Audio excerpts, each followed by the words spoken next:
everyone, this is Gaurav Sharma. Welcome to again Gaurav Class 6. Today I taught class 12th topic derivatives of a function in parametric form. We discussed the first of the means of parametric form. But now I say, if you are once in my videos, like and share also. And यदि आप मेरे channel पर पहली बार आए हैं तो subscribe करना ना भूलें, जिससे आने वाली वीडियो को आप और अच्छी तरीके से समझ सके और देख सके। अगर आपके कोई डाउट्स हैं तो कमेंट बॉक्स में जाकर जरूर बताएं। क्या लिखा है मेरे प्यारे बच्चों? डेरिवेटिव्स मतलब डिफरेंशिएशन करना है इसका ऑफ द फंक्शन का। इसमें लिखा पैरामेट्रिक फॉर्म। क्या होती है पैरामेट्रिक फॉर्म? जब दो फंक्शंस ना तो वो इम्प्लिसिट हो ना वो एक्सप्लिसिट हो। जब दो फंक्शन ना तो वो इम्प्लिसिट हो ना वो एक्सप्लिसिट हो और तीसरे फंक्शन पर डिपेंड हो, तो वो तीसरा फंक्शन पैरामेट्रिक फॉर्म कहलाता है। मैंने क्या बोला अभी आपको पता है बेटा? कि मैंने बोला जब दो फंक्शन ना तो वो इम्प्लिसिट हो ना ही वो एक्सप्लिसिट हो, वो तीसरे फंक्शन पर डिपेंड हो, तब तीसरा फंक्शन पैरामेट्रिक फॉर्म्स कहलाता है। कैसे मैं बोल रहा हूं, आइए देखते हैं। क्या बोला मैंने? जैसे मैंने बोला dy/dx निकालना है किसी फंक्शन का। दो फंक्शन हो गए, एक y का फंक्शन है, एक x का फंक्शन है।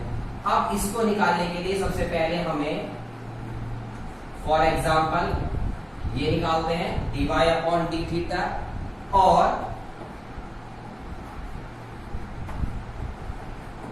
ये निकालते हैं। बनाना क्या था? dy/dx। मैंने क्या करा? dθ से डिवाइड करा और dθ से ही मल्टीप्लाई करा। तो दोनों फंक्शन किस पर डिपेंड है? और इसके अंदर भी थीटा पर डिपेंड है। तो ये जो फंक्शन थीटा पर डिपेंड है वो क्या कहलाएगा? पैरामेट्रिक फॉर्म कहलाएगा। क्लियर हुआ मेरे प्यारे बच्चों? मैंने बोला जब दो फंक्शन किसी तीसरे पर डिपेंड होते हैं तो तीसरा फंक्शन पैरामेट्रिक फॉर्म कहलाता है। क्लियर हो गया? पैरामेट्रिक डेरिवेटिव्स का मतलब क्या बताया मैंने? डिफरेंशिएशन फंक्शन बता दिया। अब इसका एक एग्जांपल के थ्रू करके देखते हैं कि इसका एग्जांपल क्या कह रहा है। आइए देखते हैं।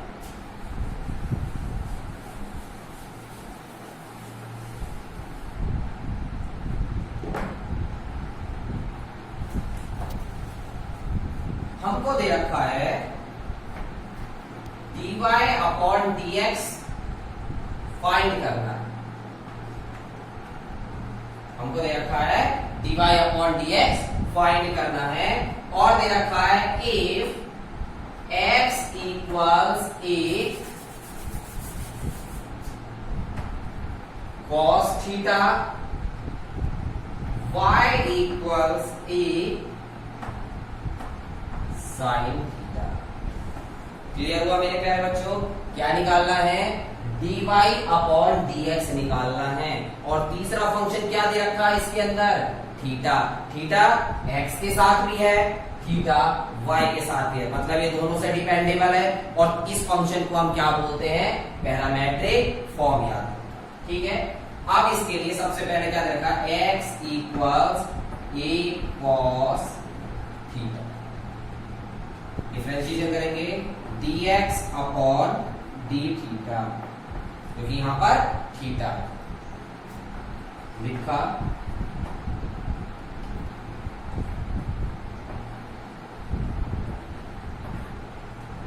ये आ गया, a का कुछ नहीं होगा, a ऐसे ही आ गया। cos थीटा, cos का डिफरेंशिएशन क्या होता है? माइनस साइन, और थीटा ऐसे ही बनेगा। तो इसको हम क्या लिखेंगे? dx/dθ बराबर माइनस के a sin थीटा। ये हो गई मेरी पहली। क्लियर हुआ? अब हम देखते हैं y बराबर दे रखा है a sin थीटा। क्लियर है?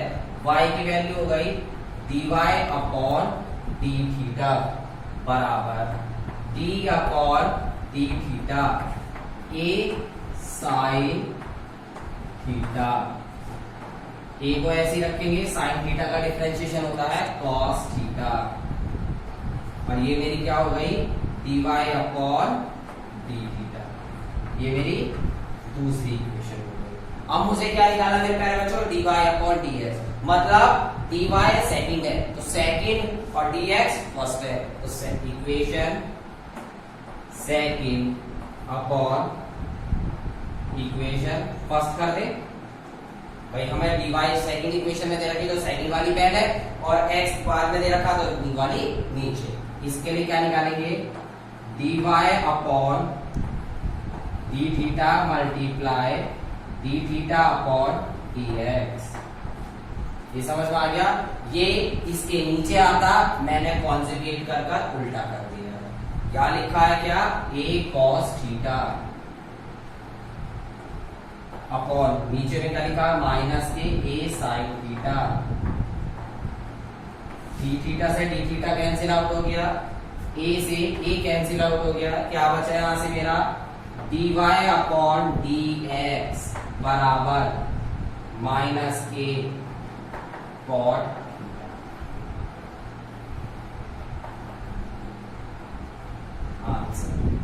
समझ में आया मेरे प्यारे बच्चों।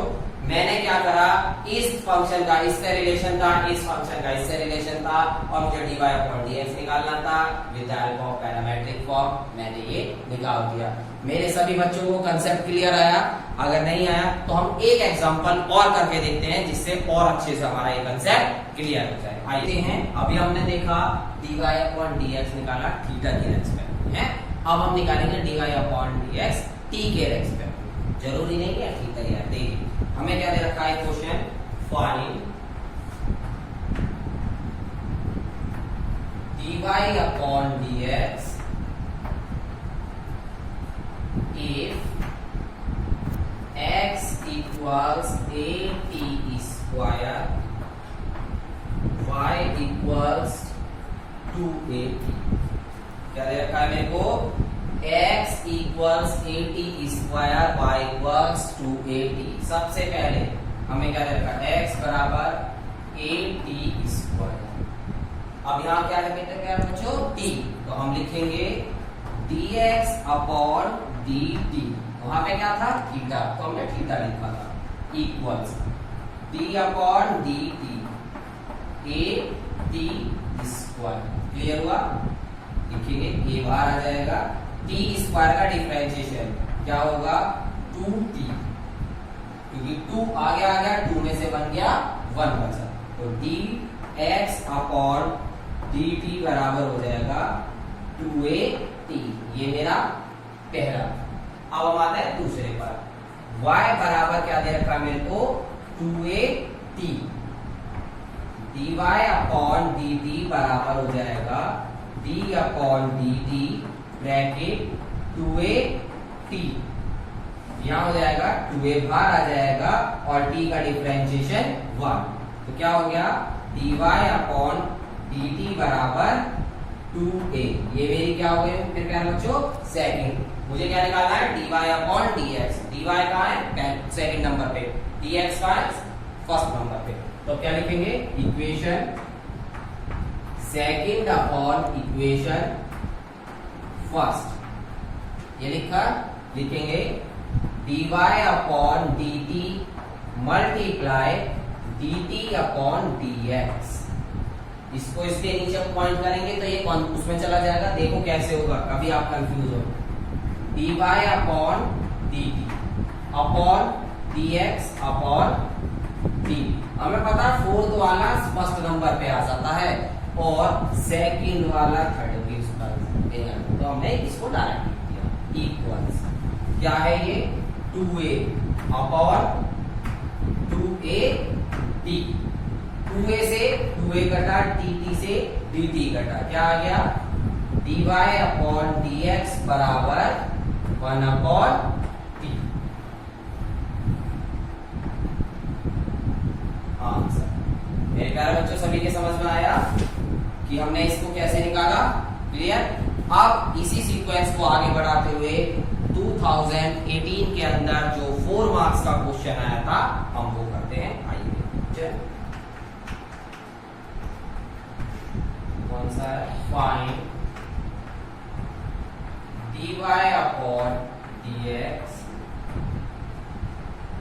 if x की पावर 2/3 प्लस y की पावर 2/3 इक्वल्स a की पावर 2/3।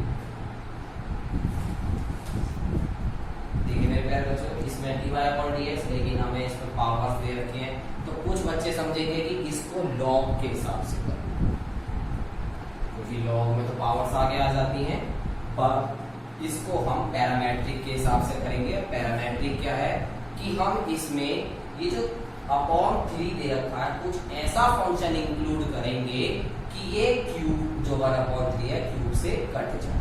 तो हम लिखेंगे लेट, अब x की पावर 2/3, अगर हम x को कुछ फंक्शन मान लें, क्या मान लें? कुछ फंक्शन मान, मतलब a cos क्यूब, तो इस क्यूब से ये क्यूब खत्म हो जाएगा। समझ में आया मेरे प्यारे बच्चों? And y equals a sin cube, तो वो उससे खत्म हो जाएगा। क्लियर हो रहा है? ये हमने लिखा x को हमने लेट करके ये मान लिया और y को हमने लेट करके ये मान लिया। तब अब x बराबर क्या माना है? ये माना, तो अब इसको क्या करें? पुट करें। Then x 2/3 plus y 2/3 equals a 2/3। x को करेंगे तो हम क्या हो जाएगा? a cos क्यूब थीटा की power 2/3 plus a sin cube theta की पावर 2/3 बराबर a 2/3। क्लियर? अब इस क्यूब से ये वाला क्यूब तो खत्म हो जाएगा मेरे प्यारे बच्चों, लेकिन a की क्यूब का बचेगा। तो अब हम इसको कैसे लिख सकते हैं ये देखेंगे। a की पावर 2/3 अलग कर दिया, और यहां बचा मेरा cos स्क्वायर थीटा, इस 3 से ये 3 कैंसिल, प्लस ऐसे ही इससे करेंगे a की पावर 2/3 और यहां बचेगा साइन स्क्वायर बराबर a की पावर 2/3। अब इन दोनों में से क्या कॉमन आ रहा है? a की पावर 2/3 कॉमन। बचा क्या मेरा? cos square theta plus sine square theta, और बराबर में क्या आ रहा है मेरा? a की पावर 2/3। अब हमें पता है ट्रिग्नोमेट्रिक फंक्शन में sine square theta plus cos square theta जो होता है मेरा 1 होता है। क्या होता है मेरे प्यारे बच्चों? 1 होता है। तो हम लिखेंगे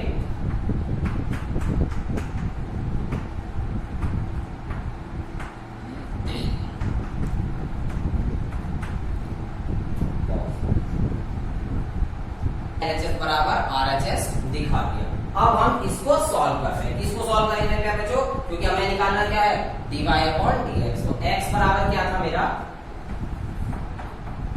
a cos क्यूब थीटा, ये हमने माना, dx अपॉन d थीटा बराबर, क्योंकि यहाँ पे थीटा था, यहाँ थीटा आ गया, ये क्या हो जाएगा? a तो ऐसे ही रहेगा, d upon dx cos theta का क्यूब। क्लियर है? अब ये क्या हो जाएगा? ये देखेंगे, a 3 आगे आ जाएगा,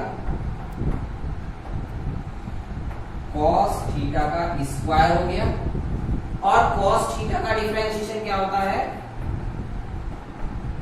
माइनस साइन थीटा। क्लियर है? लिख दीजिए 3a, वो भी माइनस के sine theta cos square theta, और ये आ गया मेरा dx अपॉन d थीटा। इसे मान लिया मैंने इक्वेशन 1। क्लियर हुआ? अब हम करते हैं y वाले की। y equals a sine cube theta. समझ में आया? इसको करेंगे dy अपॉन d थीटा बराबर a d अपॉन dx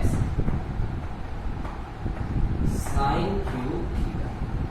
इतना लिखा। साइन क्यूब थीटा का हम करेंगे, क्या हो जाएगा? ये तो ऐसे ही आ गया, ये लिखेंगे 3 sine square theta into cos. ये मेरी हो गई सेकंड इक्वेशन। समझ में आ गया? क्या निकालना है? dy अपॉन dx लिख देंगे। dy अपॉन dx बराबर ये ऊपर और वो नीचे 3a sine square theta cos theta upon minus के 3a sine theta cos square theta. अब देखो मेरे प्यारे बच्चों, 3a से 3a कैंसिल, स्क्वायर से साइन थीटा, कॉस से स्क्वायर, तो क्या बचा? dy अपॉन dx बराबर ऊपर बचेगा ओनली साइन थीटा, नीचे बचेगा माइनस के कॉस थीटा, और इसको लिख सकते हैं माइनस के टेन थीटा। और ये मेरे प्यारे बच्चों आंसर। समझ में आया मेरे प्यारे बच्चों सभी को? आज हमने क्या करा कि कंसेप्ट तो आपको क्लियर हो गया कि पैरामेट्रिक फंक्शन क्या होता है। जब दो फंक्शन ना तो वो इम्प्लिसिट हो ना ही वो एक्सप्लिसिट हो, वो तीसरे फंक्शन पर डिपेंड हो, तो वो तीसरा फंक्शन पैरामेट्रिक फंक्शन कहलाता है। अभी हमने देखा थीटा पर डिपेंड हुए, अभी हम थोड़ी देर पहले देखा था सेकंड क्वेश्चन में टी पर डिपेंड हुए। आइए इसी सीक्वेंस को आगे बढ़ाते हुए इसी सीक्वेंस का मोस्ट इंपॉर्टेंट क्वेश्चन एक और करके 5.6 क्वेश्चन नंबर 7 जो इंपॉर्टेंट है। क्या बोलता है वो? हमें करना है फाइंड dy अपॉन dx, जहां पर x इक्वल्स मुझे गिवन कर रखा है साइन क्यूब थीटा t, जिसे बोल रखा है इन्होंने क्या थीटा के प्लेस पे, और अंडर रूट कॉस 2t, और y इक्वल्स दे रखा है मेरे को cos cube t upon under root cos 2t। Clear हो मेरे प्यारे बच्चों? क्या दे रखा फंक्शन t, तो अब हमें क्या करना है? x equals sine cube t upon under root cos 2t। ये मेरा हो गया फर्स्ट, ये मेरा हो गया सेकंड। अब लग रहा है इसमें क्या आ रहा है? डिवाइड, तो डिवाइड होने लगेगा। क्या करेंगे? dx अपॉन dt बराबर, नीचे वाले को ऐसे रखते हैं, ऊपर वाले का डिफरेंशिएशन माइनस, डिवाइड वाले में माइनस आता है, प्रोडक्ट वाले में प्लस। ये याद रखेंगे सभी। ऊपर वाले को ऐसे रखेंगे, नीचे वाले का डिफरेंशिएशन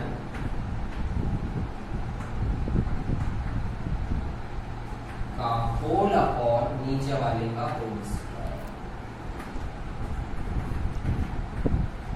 क्लियर हो मेरे प्यारे बच्चों? ये मैंने फॉर्मूले में पुट करा अभी।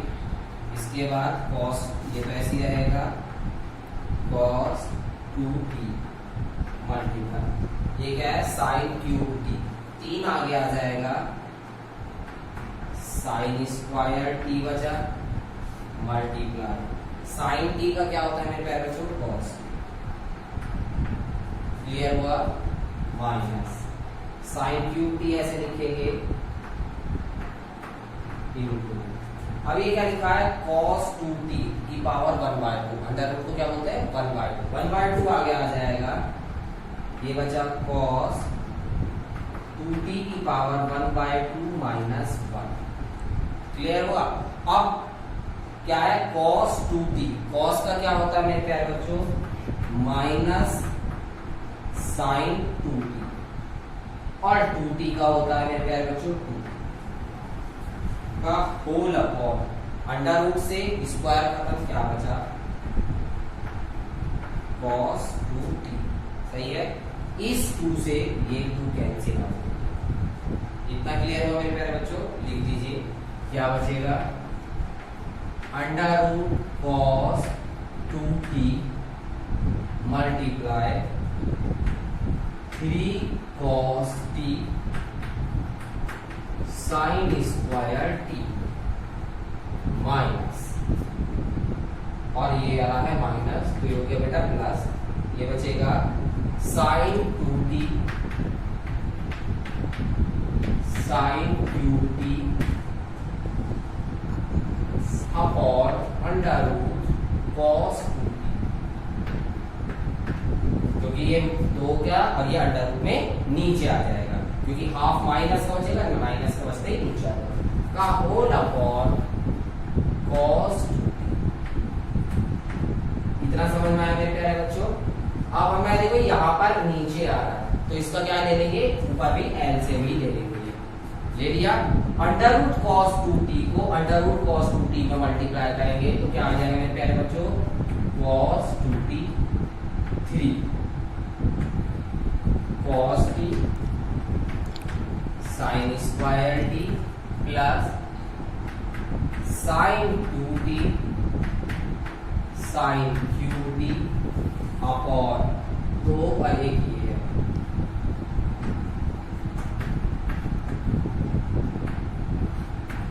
ये है, ये क्या बना मेरा dx अपॉन dt। इतना समझ में आ गया मेरे प्यारे बच्चों?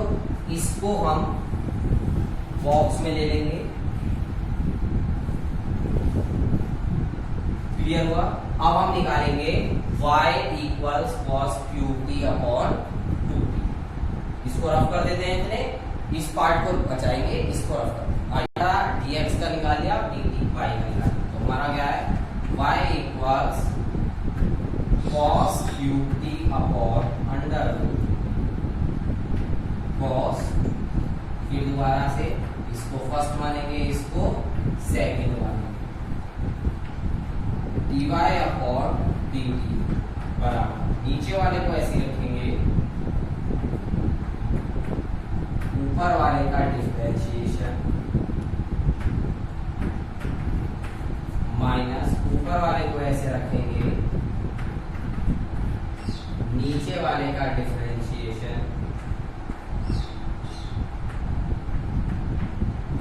अपॉन नीचे वाले का होल स्क्वायर। इतना समझ में आ गया? अब हम इसे आगे सॉल्व करेंगे, नीचे इसको ऐसे रखेंगे इनटू cos qt, 3 आगे आ जाएगा, बचेगा 2 ऊपर, cos t का होता है माइनस के साइन t, क्लियर हो गया, माइनस cos qt ऐसे लिखेंगे, ये है अंडर रूट में, फिर दोबारा से 1/2 आगे और ऊपर बचेगा 1/2 माइनस 1, cos 2t का हो जाएगा माइनस के साइन 2t और t का हो जाएगा 2 का होल, और अंडर रूट से खत्म हो जाएगा cos 2t। अब क्या करेंगे, 2 से 2 कैंसिल आउट हो गया, क्या बचा, under root cos 2t minus के 3 sine t cos square t minus, और ऑलरेडी माइनस है, माइनस माइनस प्लस, ये क्या बनेगा cos qt sine 2t upon root cos 2t का होल अपॉन cos 2t। नीचे स्पेस नहीं था तो मैंने होल अपॉन उधर लिख दिया। अब इसका अगेन एलसीएम ले लेंगे, तो क्या आएगा, dy अपॉन dt बराबर, एलसीएम ले लेंगे तो क्या हो जाएगा बेटा उधर, माइनस के 3 cos 2t sine t cos square t cos cube t sin 2t upon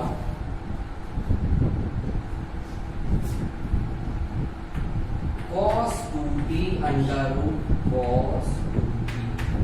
इतना आ गया, क्लियर हुआ? वो अंडर रूट से फिर दोबारा ये अंडर रूट खत्म हो गया। निकालना है मेरे को dy अपॉन dx। तो इसको हमने मान ली इक्वेशन 1 और इसको हमने मान ली इक्वेशन 2। ठीक है, तो हम क्या कर रहे थे, dy वाले को ऊपर रखते हैं, dy x वाले को नीचे रखते हैं। रख दीजिए बेटा, माइनस के 3 cos 2t sin t cos square t plus cos cube t sin के अपॉन में चल रहा है इसका cos 2t under root cos 2t। अब ये 2t है, 2t नहीं 2t, कभी 2t समझ लो किसी को।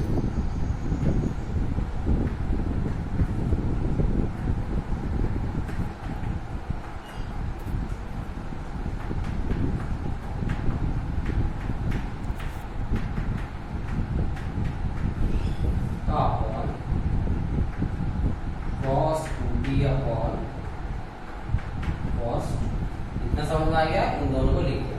अब इससे ये कैंसिल हो गया, इससे ये कैंसिल हो गया, नीचे का तो कैंसिल हो गया। अब बचे 3 से 3 हो गया मेरे प्यारे बच्चों। ठीक है, तो नहीं अभी नहीं कर सकते इस पर, सॉरी, अभी तो बीच में प्लस चल रहा है। इतना समझ में आ गया? अब हम इसको इधर तरफ करते हैं, फिर आगे निकालते हैं। dy अपॉन dx इक्वल्स, अब ये देखिए ये पूरा क्या क्या बचा, हम इसको यहाँ कॉपी करते हैं। माइनस के 3 cos 2t sin t cos square t cos cube t, उसके बाद है sin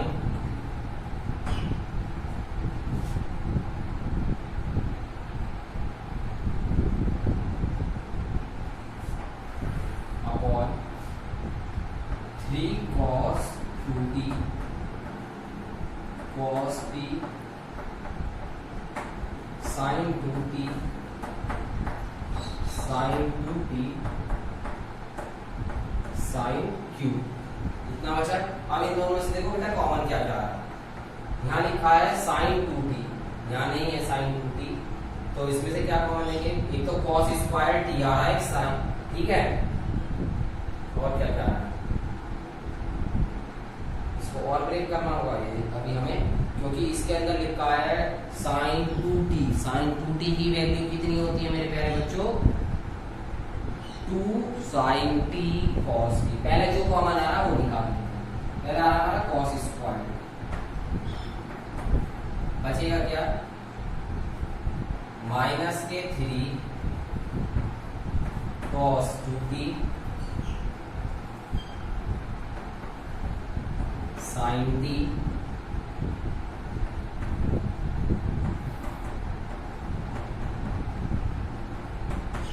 ये बचा, क्योंकि 2 cos ले लिया तो एक cos बचेगा।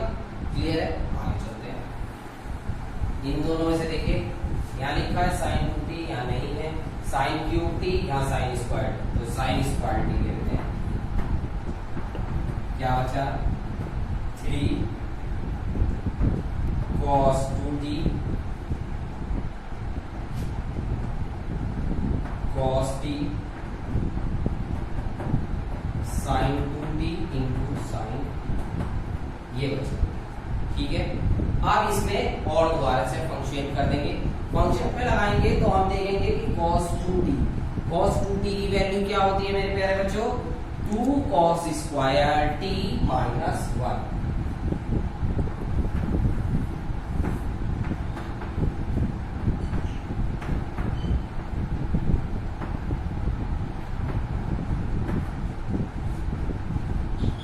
sin t cos t ऐसे रखेंगे, साइन 2t को करेंगे 2 sin t cos, ये है तुम्हारा sin square t।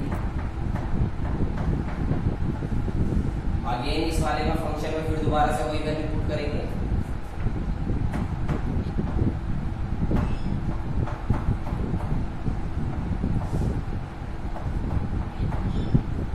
sin 2t को देखेंगे 2 sin t cos t और ये हो जाएगा तुम्हारा sin t।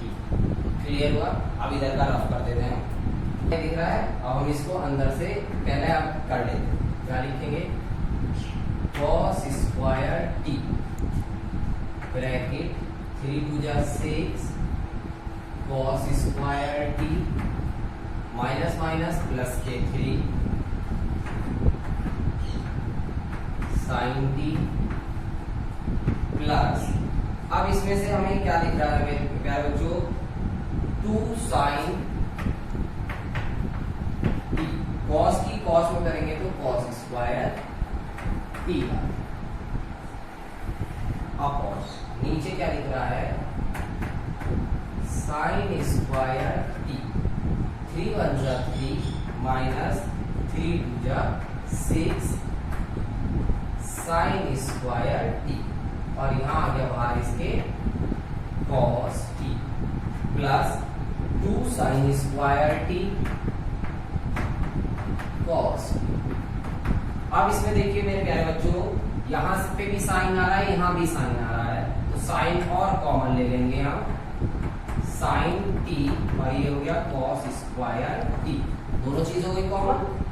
यहाँ से बचेगा माइनस के 6 cos square t plus 1 plus 2 cos square t, इतना बचा क्योंकि यहाँ से sin t बाहर आ गया अपॉन sin स्क्वायर t तो ये रहा और अंदर सारा cos t और cos t भी कॉमन आ रहा है यहाँ से, ये बचा क्या 3 minus 6 sin square t plus 2 sin square t, एक साइन से एक साइन गया, एक cos से एक cos गया। क्लियर हो गया मेरे प्यारे बच्चों? क्या बचा cos t upon sin t,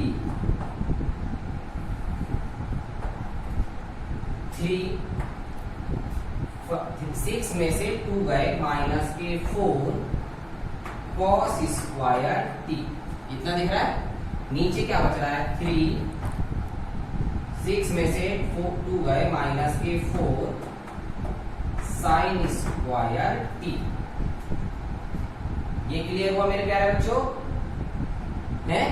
अब इसके बाद हम क्या करेंगे, इसकी अंदर मल्टीप्लाई कर देंगे। इसके अंदर मल्टीप्लाई करेंगे जो हमने कॉमन ले रखा है, क्या है 3 cos t minus 4 cos cube t upon 3 sin t minus 4 sin cube. इतना समझ में आया?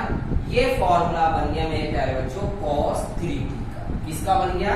माइनस के cos 3t का बन गया, और ये बन गया मेरे प्यारे बच्चों sin 3t का फॉर्मूला। और ये क्या कहलाता है? माइनस तो बाहर आ गया, cos अपॉन क्या होता है cot 3t, क्या बन गया ये cot 3t आंसर। समझ में आया? हमने क्या करा, इसका निकाला फिर इसका निकाला, इन दोनों को डिवाइड कर दिया, फॉर्मूले लगाए और आंसर निकाला। अगर मेरे प्यारे बच्चों किसी भी बच्चे को इस derivatives of function in parametric forms में कोई भी प्रॉब्लम आती है तो कमेंट बॉक्स में जाकर जरूर पूछे, ठीक है? मैं आशा करता हूँ सभी बच्चों को ये वीडियो समझ में आई होगी। तो ये बच्चे लाइक जरूर करें और अपने जितने भी स्टूडेंट्स हैं ज्यादा से ज्यादा उन्हें शेयर करें, जिससे मुझे आने वाली वीडियो में और प्रोत्साहन मिले कि मुझे लगे कि मेरे बच्चे अच्छी तरीके से मेरी वीडियो देख रहे हैं। धन्यवाद। गौरव।